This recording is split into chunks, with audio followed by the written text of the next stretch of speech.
हरिदास ठाकुर कहते हैं, व्यक्ति को जब अपने पूर्व के किए गए कर्म उनके प्रति आत्मग्लानि प्रकट हो जाती है और उस आत्मग्लानि के कारण अपने जीवन को परिवर्तन करने की इच्छा प्रकट हो जाती है, व्यक्ति का उद्धार तो तभी हो जाता है। समझ में आई बात? हम अपने अवगुणों को खुद से ही छुपाते हैं, गलत क्रियाएं करने के बाद खुद ही भूल जाते हैं। लेकिन जिस दिन हमें अपने कृत्य का अनुभव होता है और अनुभव करके हम स्वयं ही चिंतन करते हैं कि यह गलत था, वास्तव में मानिए कि उसी दिन ठाकुर जी की कृपा हुई है कि आपके मन में चिंता प्रकट हुई कि यह गलत था, इसका सुधार करना पड़ेगा। चरणों में गिर गई, बोले मुझ पर कृपा करो।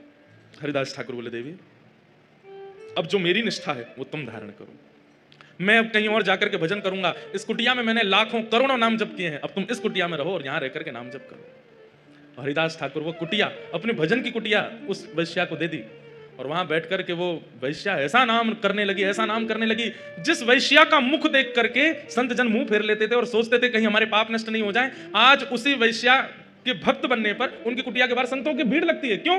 बोले वो दिन में एक बार बाहर निकल के आती है और जब वो बाहर आती है उसका रूप देखते ही हमें साक्षात जगन्नाथ जी का अनुभव होने लग जाता है। बंधुओं, रूप सुंदर वो नहीं जिसकी सुंदरता देख करके लगे ये कितना सुंदर है, बल्कि रूप सुंदर वो कि जिसकी सुंदरता देख करके नेत्र बंद हो जाए और मन में भाव आए कि ये इतना सुंदर है तो वृंदावन चंद कितने सुंदर होंगे। किसी का स्वर सुनकर के ये ना लगे कितना अच्छा गाता है, उसकी वाणी सुनकर के मन में भाव आने लगे कि ये इतना सुंदर गाता है तो श्री मदन मोहन कितना सुंदर गाते होंगे।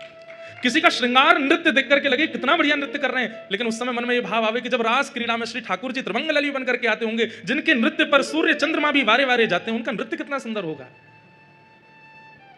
ऐसी स्थिति बनी। आज वही वैश्या जिसकी सुंदरता काम प्रकट करती थी, आज उसकी सुंदरता भक्ति प्रकट कर रही है।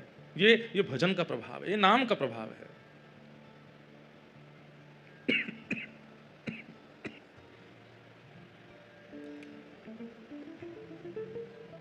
नाम का प्रभाव।